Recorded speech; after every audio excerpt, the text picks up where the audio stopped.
What is up everyone, and welcome back to another video on my channel. I'm going to be watching another NHL video this time. Something that's actually been requested a few times. Let me introduce the video for you. It's going to be the top 10 NHL agitators. I kind of know what an agitator is because I watched a video that went, across everything to do with, things in the NHL. So I'm kind of familiar with that. Correct me if I'm wrong, but I'm pretty sure it's people that try and get under your skin and piss you off during the match. I wonder though, what is the main objective of an agitator? I know I've not even started the fucking video, or I've not even started the reaction, but if you know in the comments, please let me know.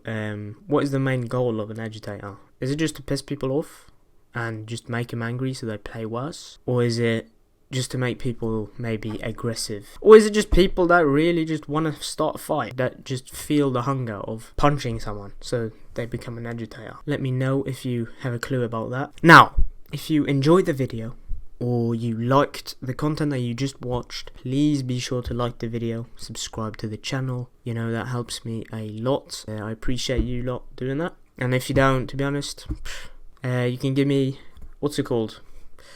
Critical feedback, yeah. And tell me, on things that I could maybe improve on. Anyway, let's start this video. Hockey agitators. They never shut up, and they drive everyone nuts. Like a girl on the playground. We'll bring your blood to a boil as we present hockey's top 10 agitators. Oh shit! Oh, there's fights breaking loose. Who would have guessed? Oh my! I am excited. Hi everybody, and welcome to this Sports Center Top 10 special. And there's a whole edition. cast You may love them if they're on your team, but even then it can be difficult. They are the ugly children of the NHL. They are instigators, aggravators, and agitators, and they do have a role to play during the course of the next half hour. We're going to count down the best of the best. We begin with Clear the Track for Eddie Shack. Eddie Shack. Dude, he sounds like a menace. Eddie Shack, who would, really stir it up. He was a fan favorite in Toronto and a guy that would tick off the other team. Well, we've got something going. Oh no. I remember the one particular game against St. Louis, he was bugging the Plager brothers and they all kind of ganged up on him and basically attacked him. Bob Kelly. Damn. Oh, the whole team. Oh. It was more than Bob Kelly after him. Two or three of them wanted to take a shot at him. And he came flying to the Oh my, he's getting ganged up on. Jumped behind everybody and they were out in front of us like a pack of wolves ready to get at him. Discretion, the better part of valor there. Dude. With the posse after him, headed for the safety of the bench and smiling through it all. You have to be either just, you've got screw loose in your head, or you have to be just a brave guy to be an agitator though. Because I mean, you'll be public enemy number one, won't you? Damn, he just got decked out there. 175, 180 pound soaking wet guy, throwing everything at you. Elbows, hands, feet, you name it. It's so physical, gonna try to win. We had some great battles, some great on-ice verbal stuff that was nasty. Tucker and Matthew Barnaby. Oh. His alter ego. It's like looking in the mirror, Matthew. He's definitely a guy that can stir the pot. Oh, he looks like he. You calm down with yourself. He wants to you're piss game people number off. 5 of an 80-game season, and he's throwing everything at you like this, and you're. In order to play in the National Hockey League, you had to play with a lot more Oh. edge. Oh my, he's just fighting people on the bench, man. The things that he did as a junior. Darcy was a guy that stuck his nose in there and got in the fight. Holy He split. liked to talk and get in your face and at face-offs and whatnot, and he came to play. Even when the fight's over on the ice, he continues it verbally. Tucker and Neal are continuing with the discussion, and Darcy's getting rather animated about it. When he hits somebody, he agitates, he stays in the scrums, Oh. and he's just waiting for that other player to take another, to bite on it, to take another minor penalty. Tempers flare, and Tucker goes God damn, bro. He dove once, pretended I speared him, and had to fight somebody for that. And then the next time I played against him in Tampa, I think I might have hit him over the head with my stick, and cost me a little bit of money from the league, but so I guess he did his job. Dirty. I mean, bro. Mean. In my opinion, he was. They got to do what they got to do, man.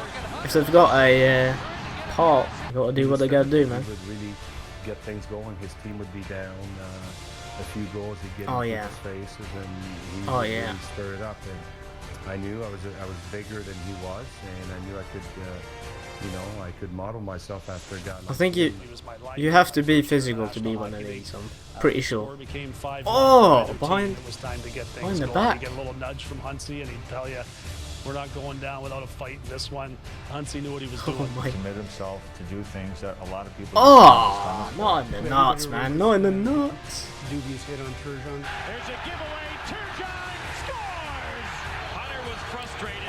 Giving the puck up. Now watch. Oh no. I didn't see the puck go in the net. I took a quick look and I 21 games. Just as I wow. raised his arms up in the air. Is that a lot for a suspension? 21 games? Is that? I'm pretty sure that's a lot, because that is pretty bad. What was he thinking? Other than, I'm going to drill this guy into the shoulder. It's like playing street hockey and not liking what happened. You take the tennis ball and you rifle it down the street, or you rifle at somebody. He must have been like long gone, man. We love to hate. Just like anger. It's full of anger. He put in and day out to be a pest. I remember him facing off with Eric Lindros once and telling Lindros that he better keep his head up or he's going to take his eye out, because he didn't care anymore. He wasn't going to play again the next year, and Lindros' eyes just lit up, and Huntsy gave a big wink over to me and had a big chuckle about it at the end of the night. Playing the Islanders, Smitty was waiting. Joey Smith was one of the guys that he used a stick like it was a machete, and he was going to chop you right down. He was a clutch goaltender, and you know, when we're playing the Stanley Cup final, there are no friends. You play to win. You do whatever it takes to become a champion, and that's what he had in him. Billy Smith, yeah, he was the guy that you didn't really want to get too close to in and around the front of his net, because he was pretty good with the stick. He'd get me behind the net. If I came around the net, he'd swing his stick. But hey, listen. Oh my! So it's a goalie. That's a menace. Especially those great Islander teams. Right. Isn't it? I've watched. Okay. Keep on saying this like every NHL video, but I've already watched that the code video. If you haven't seen it, then be sure to go check that out on my channel. But there he talks about that there's, you know, rules or unwritten rules, which he goes over, that goalkeepers can only like fight goalkeepers, or it's like goalkeepers have to fight someone bigger. I can't really remember, it was a long time ago I watched that video, but I'm pretty sure goalkeepers are like kind of a no-go zone for people to, you can't really mess with a goalkeeper. So for a goalkeeper to be an agitator, that's I did not expect it. What do you do in that circumstance? Can you like fight back? Like if the goalkeeper, let's say, hits you with a stick or whatever, what does the goalkeeper like? What's the scenario there? Well, maybe they'll say it here. I haven't really watched the entire thing, but yeah, it's a bit surprising that a goalkeeper would be an agitator. That's like the least suspecting thing I would have thought an agitator to be. Part of their success, and he really fed off his battle readiness. Look at that! I mean, he just was such a tiger in the goal. Claps you with a stick. Drive other guys nuts. He knew what the rules were. He took it as far as he possibly could. And that much I know about Billy Smith, and that's something that I kind of learned and watched, was the fact he took the rules to their utmost maximum of what he's going to get away with. Billy has that, okay, so he didn't do anything illegal. That was exposed too, huh? So he has that tape was down 4 inches, so that he had the wooden knob just sitting there, so he could get the stick around and butt engine. It was a dangerous. Oh, he knew it. I mean, that's, whoa, what happened there? So the rule came about afterwards that the knob of the goalie stick. So he's a cheeky little fella. Okay, you can fight goalkeepers. Coming up, he's so well, I don't know if he could there, but he did. He tried fighting. Sometimes his own teammates can't even take him. He does make you want to kill him. Oh, is he that annoying? You want to kill him? The player they called Pepe Le Pew is number 6. All right. Nobody does it better than Claude Lemieux. Lemieux. Get you going pretty quick. He would do things out there that would kind of upset you. It was very easy to dislike him. Still, Turpin still in the face. I think he's going to attack our cameraman. Damn, he's fighting everyone. You know, because he would play hard, but then, you know, he'd lie on the ice and fake he was injured, and it was just enough to drive you nuts. When I moved over forward, okay. I knew obviously what the defensemen didn't like to see and what they didn't like to see happening to them, and I just, you know, started getting under their skin and became sort of an agitator. Nasty with a stick. He would hit you whether you were facing him or whether your back was to him. Waiting for his teammates to clear. Dude, he goes for everyone. No one is safe from him. About 16,595 times. Draper's cut and hurt, and Lemieux 5 and a game, and he's gone. You know, this is a hockey game, but look at my face. Damn. I can't believe I shook this guy's friggin' hand. That was bad. Jesus. Pisses me right off. I'll remember the Detroit series where they're just trying to attack him. They're just trying to get anywhere at him to kill him. You see, no one else matters on that ice except for trying to get at Claude Lemieux. He always had something to say, you know, so, you know, I mean, if he wants to keep the thing alive, then, you know, we can do that. Dude. Oh my. It's done, it's past. I played over. He is a menace to some game. If I hit one guy sideways the wrong way one time, right into the fucking wall. Sean's pretty good at getting in someone's kitchen. Avery's been like sandpaper every time he's been on the ice. And of course, Sean Avery's always in the area. He is non-stop. Certainly not shy about what he has to say. I think a guy who could be muzzled from time to time. His nickname on the team in Detroit was Puppy, because he was sort of like that little puppy that sort of nips at your heels, and every once in a while you smack the puppy. He's been vocal and bablative as he usually is. You could not skate He's a little by puppy. the Red Wings bench, or I'm sure the Rangers bench now. He will have something to say about your girlfriend, your mom, your wife, your long-lost cousin. Damn. He will find Just some a trash way talker. to get under your skin and drive you crazy. He does make you want to kill him. I've wanted to kill him when I played there. This guy wants to kill everyone. Sean, he wants to kill every agitator. Annoys all players in the NHL, and sometimes his own teammates too, in a fun way, and sometimes not so fun way. Sometimes he goes overboard. Call it tactics, call it antics. I've never seen anything like this. Oh, that would be so annoying. You can't. He wants you to engage in something. I'm still going to be in everybody's face and causing a lot of trouble. He has the attention of everybody out there. There's no question, and I quite frankly think he likes it that way. Ken Lindsman was the original Rat. You know, that was his nickname, Rat. Kenny the Rat Lindsman. He's going to stick his nose in even where it doesn't belong. He could skate, he could talk, everything was, but that and that was... Bro, that stick is a weapon. You name it, he did it. Spit on you, he would... oh, wow. There's like no rules. You spit on people, you can... Jesus. Him and I were near the bottom of the pile. I remember him trying to scratch at my eyes, so you know when your hands are tied up, all you can do is bite, right, to get him out of there. So I remember coming out of the pile, and he's wanted to scratch his eyes. My finger, and then the ref looked at me, and you could see my eyes were all scratched up. So he says, "You're lucky you didn't bite it off." What the flip? It's one thing to be an that is a bit. Get under people's skin. But, God damn. Kenny Lindsman was also a very effective player, and that just sort of burned people even more. He's elbows to the head, man. And one of the best in the game right now. He infuriates guys. He'll say things that are cutthroat. And you want to kill him. Best of the best. Dude, I like this video. It's like set up like... stirs the really good. The bees out of the beehive, or whatever you want to call it. He plays with a lot of heart, a lot of desire. With the S taken in. What the?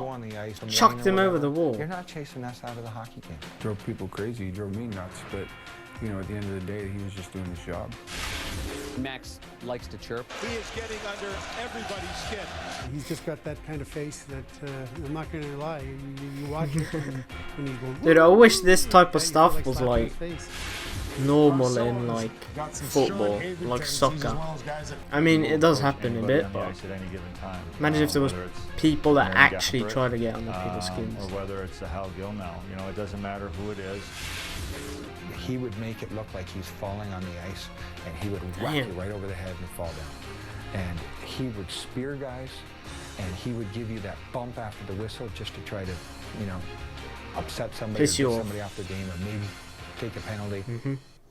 Peter Forsberg, they say, played so God hard that damn, he ended up cutting his own career a little bit short because of the physicality. And as for Daniel Carcillo, well, he came close to being an agitator with the Stanley Cup ring this spring, but neither made the top 10. But these two did. One a current player and one from the past. Steve Ott and Brian Watson. He's abrasive. You know, I think the first thing, I mean, he comes out of your way, he doesn't care who you are, and he's going to run you over. He yaps like a girl on the playground. Steve Ott is in the middle of everything. He'll get right there and he'll take yaps you to like the a girl, and then just smile at you, and that you can see when you look at the other player. The steam is coming out of their ears like a cartoon character. He wants to rip his head off. But it's like it's their job. It's enough to drive like you if they piss you off, that's their job done. Crawling in their own skin. He's absolutely fearless. He'll fight anything. Oh my god, that is so annoying. I played the whole team's going for him. In Dallas for 1 year, almost a little bit of an apprenticeship, and he's got it going. Steve Ott, he can't keep himself quiet. He infuriates guys. He'll say things that are cutthroat, plays very hard, he'll fight, and we're seeing he can score goals, so he's one of my favorites. Steve Ott, he actually liked an instant One of the things agitator. he does so well, he drives Jerome McGinley nuts. Anytime he That's a turning point.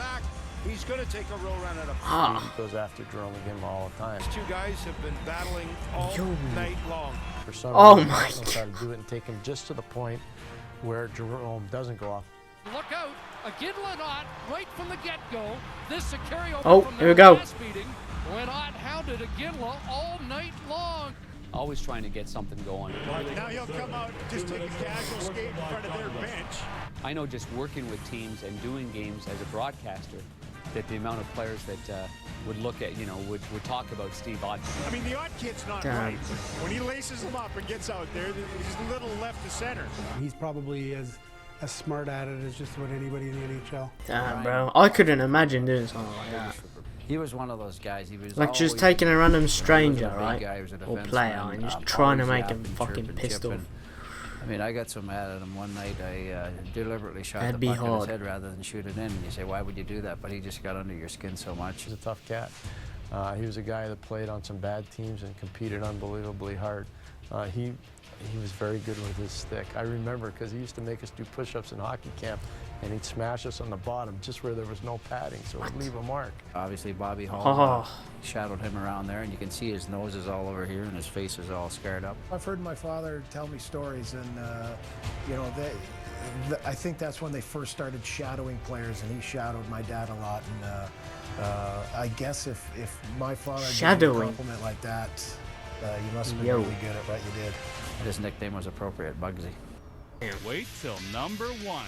Eat your heart out, Ken Linsman, because this. I'm waiting, brother. I'm waiting. Only one player could get reactions like this. Hockey's best agitator explains next. On to our number 1 agitator of all time, and he is such a good guy. He works for the NHL on TSN, and he is a pleasure to be around. But on the ice, Matthew Barnaby was a beauty, and while he could back it up, oh, did he irritate a lot of people. See, I think that's probably how it is, right? Probably just really competitive, and the sport brings it out in them. Because ultimately, I think they're doing it because it's probably their job, it's their objective. Piss people off, and that's something maybe they enjoy doing. I bet you most of these leave it out on the ice and they probably don't behave like this after, I'm pretty sure. If there is anyone who's like actually a complete nutter outside of it, or if there's a story about a player who's taking it out of the rink, then let me know, because that would be pretty interesting to find out about. He was absolutely number 1. A pain in the ass to play against. There was never a conversation that he didn't want to be a part of on the ice. He'd say it how it is, and he wouldn't care about hurting anyone's feelings. Matt Barnaby was, and I called him a rat, and I think he was kind of proud. A rat. He could fight with his lips. He'd be the Barnaby. champion of the world. He was one of the best at getting under your skin, and you could with that smile after he did it. It was that was enough to drive you nuts. I'll tell you that. I shouldn't laugh, but still.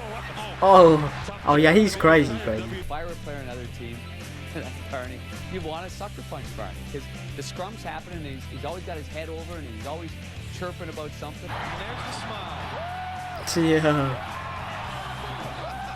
Whatever I had to do to get them off their game, whether it be a slash in the back of the legs when the ref wasn't looking, a spraying snow in the goalie's face to get them mad. saying something about something. So it's this guy. History. Oh my god. Oh Jesus. I didn't even realise. It's that guy. He said he wanted to kill everyone. He was all over me about Makes sense now, to be honest. And so then I started to make comments about it, you know, about his teeth, that he should go lick his salt block. He never gave up. You could never beat him. You could verbally yap at him. You could just never, ever get the last word. I think to be in this part of the business, you have to be able to be quick-witted and quick thinker on your feet, because people are going to say some nasty things back to you, and you have to be able to throw stuff at people that's really going to hit home. I think he knew that he's the number one. To get under people's skin, because he would basically say just about anything to anybody. Matthew just wanting to say hello to some of his old mates. He had some quarrels with Lyle Odeline. I remember that. Those guys had a battle. Watch here. This is Odeline and Barnaby to start it all. Right there. Every game it was like they were in each other's face, and there was no mercy. There was stuff that was said that I wouldn't even repeat here. Jesus. Oh, here's the fights. He used to drive Robbie Ray nuts just on his own team. You know, even Razor at some point he just shut up.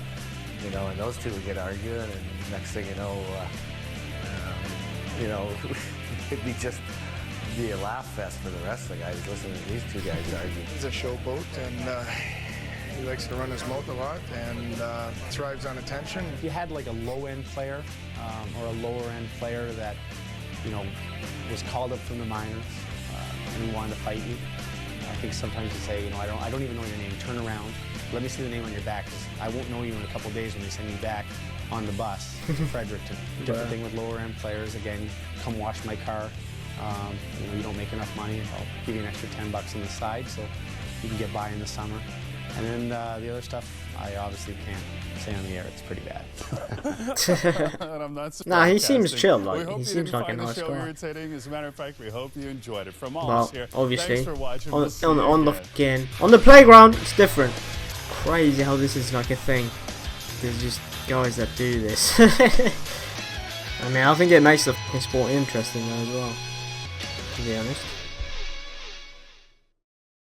Alright, holy flip in shays. Jesus, this is a long flipping video, I have just realised. I was going to say, it's crazy that this is, you know, agitators is an actual like thing that people become.